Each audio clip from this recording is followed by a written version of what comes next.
Beer loading.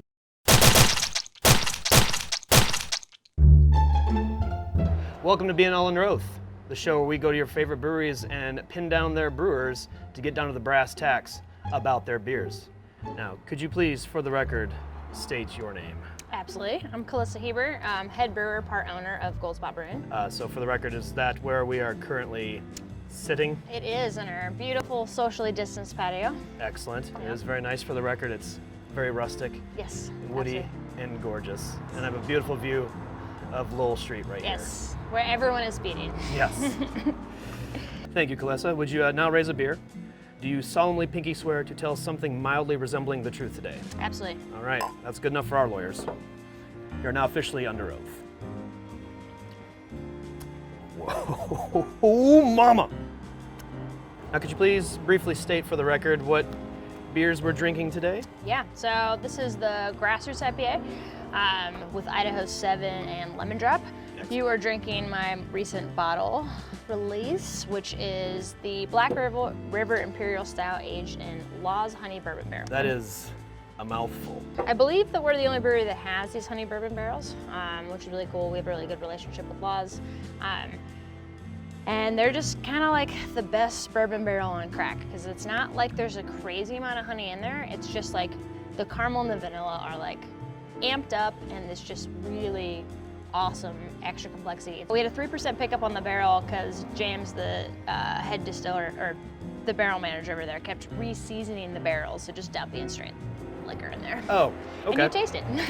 I was gonna say, this has a very solid flavor to it Oh, in yeah. terms of that. Yeah, it was an 8.5% beer going into it. And then it came out over 10.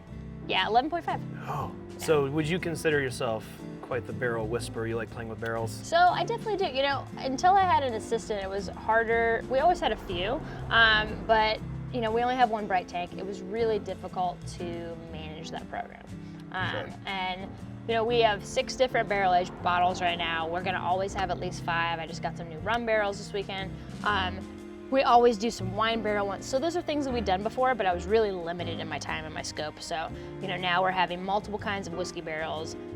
You know, always some sort of distillate like rum that's a lower ABV one. Yeah. And then multiple wines. Okay. So that's always like something we're gonna continue.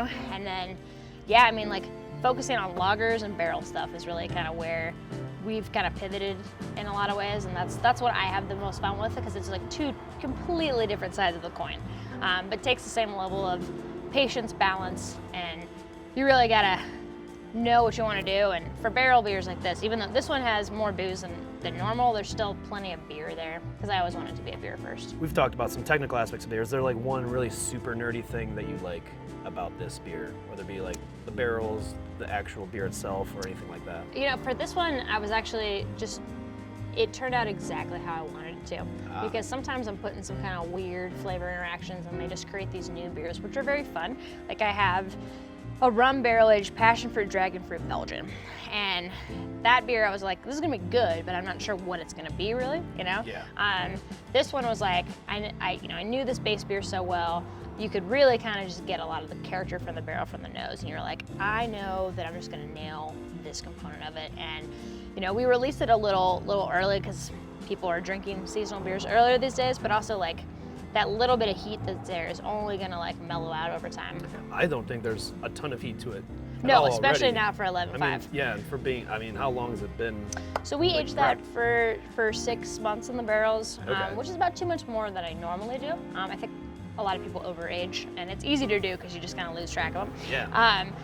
And sometimes that can be good, but then it can be a little too much barrel sometimes. I When will it's- go on record saying this is a dangerous beer. Yes, that's what I'm going for. Dangerously delicious is everything I'm trying to accomplish Yes. with anything high gravity, because like we don't, on our tap list, we really don't make many high gravity beers. Like if I'm doing a double IPA, I'm trying to make it close to 8% because I want you to be able to drink several here, be safe getting home.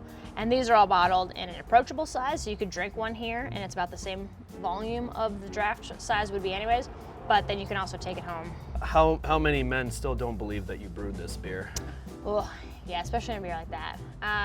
You know, I was a bartender from almost the beginning here. You know, before I was ever the brewer, before I was definitely the owner.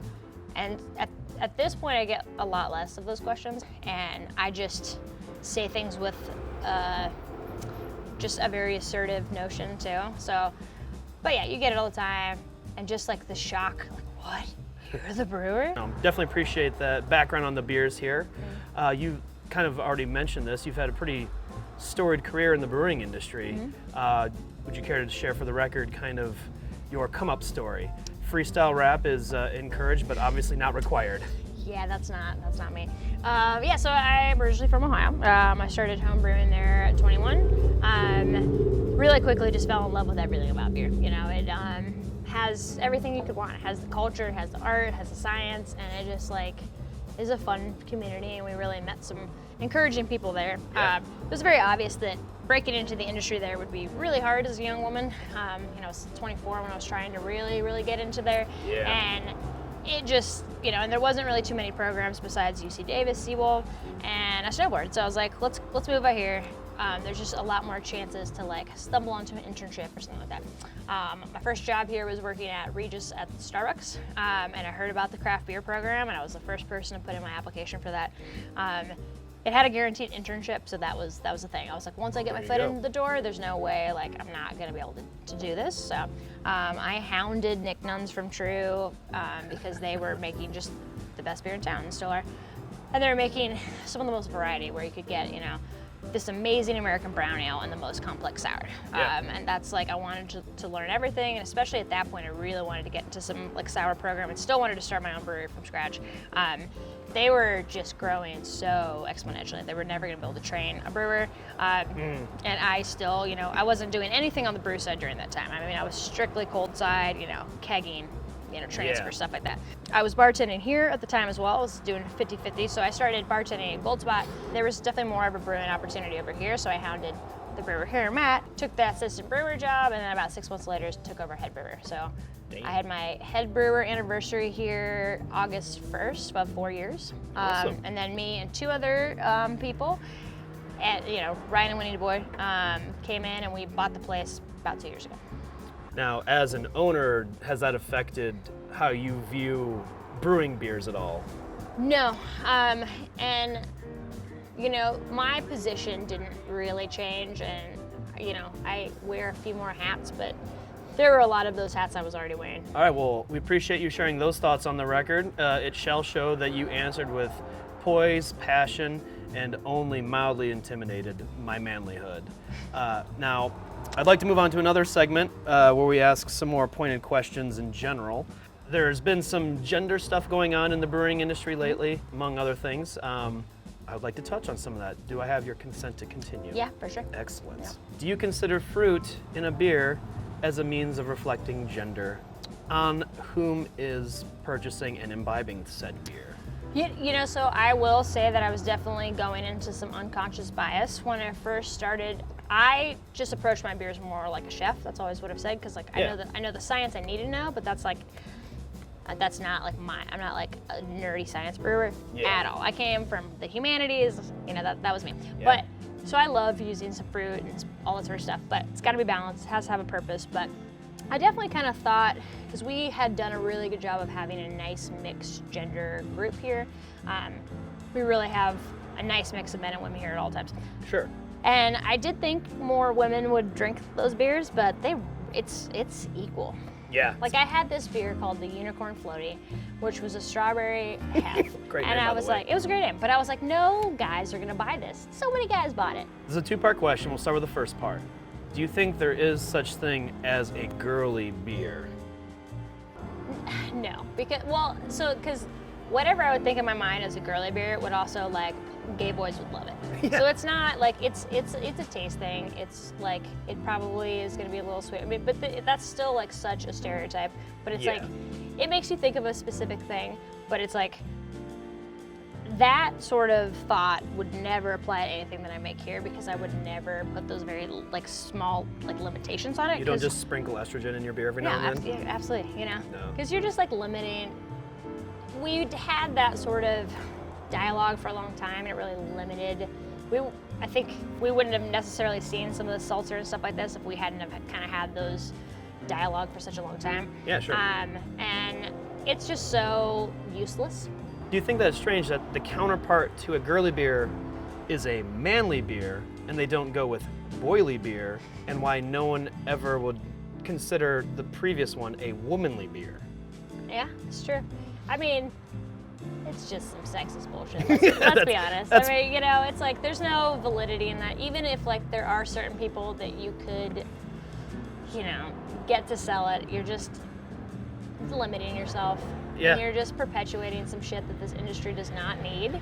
You could literally apply that thought to every other sexist thought. What is, in your opinion, the manliest fruit you could put in a beer?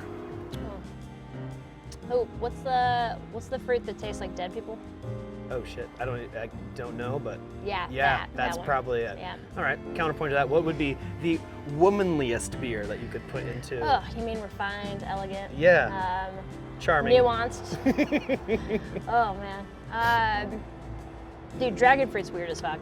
Like, I don't even, like, we've done some dragon fruit beers and you're just like, what is this? But like, also soursop was one of my favorites, but just like, there's so much going on with it. We're just like, and also statistically, women do have better palates than men on average. Sure. So they're the weirdest, most complex fruit. They're probably gonna get a little more from it. So They take the time to understand instead of taking the time to tell you what you're supposed to understand. exactly.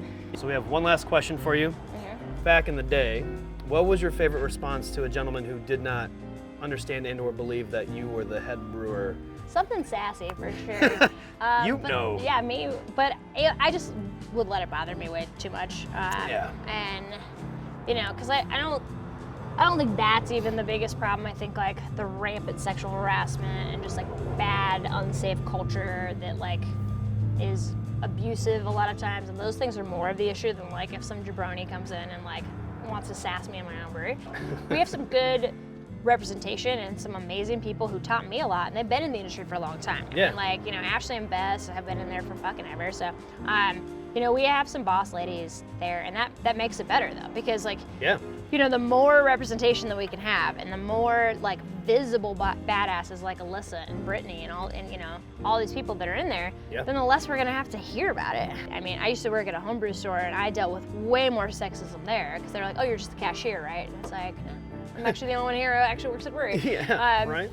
But that's just like how that culture goes, and you know, you're just seeing more. Have you seen it been getting better? Yeah, I mean, we're talking about very specific representation. I mean, the craft beer industry is doing horrific on every other form of representation.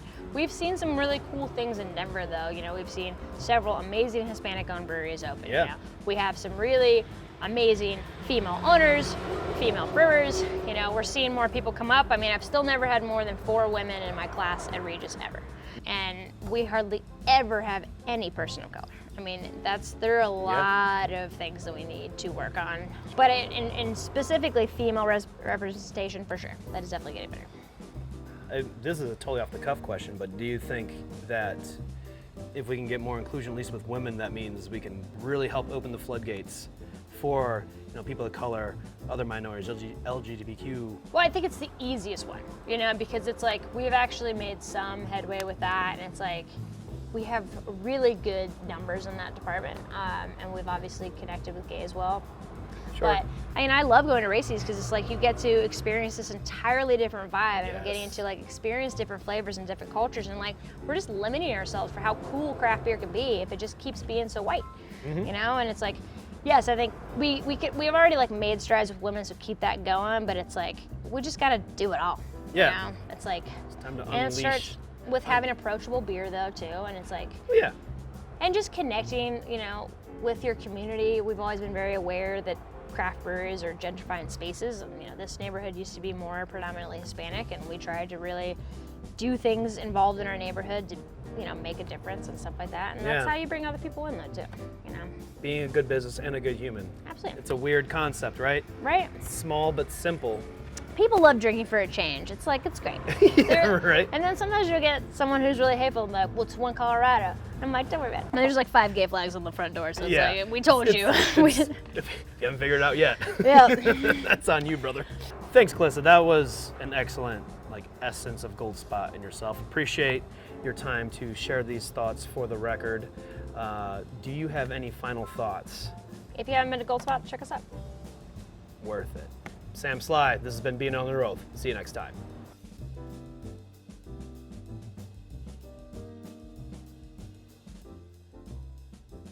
there really is nothing actually sweet in that beer. Okay. But it has enough of those like caramel, vanilla, and honey. Even if those flavors are fermented out, if they're still there, they're going to make you think that it's sweet.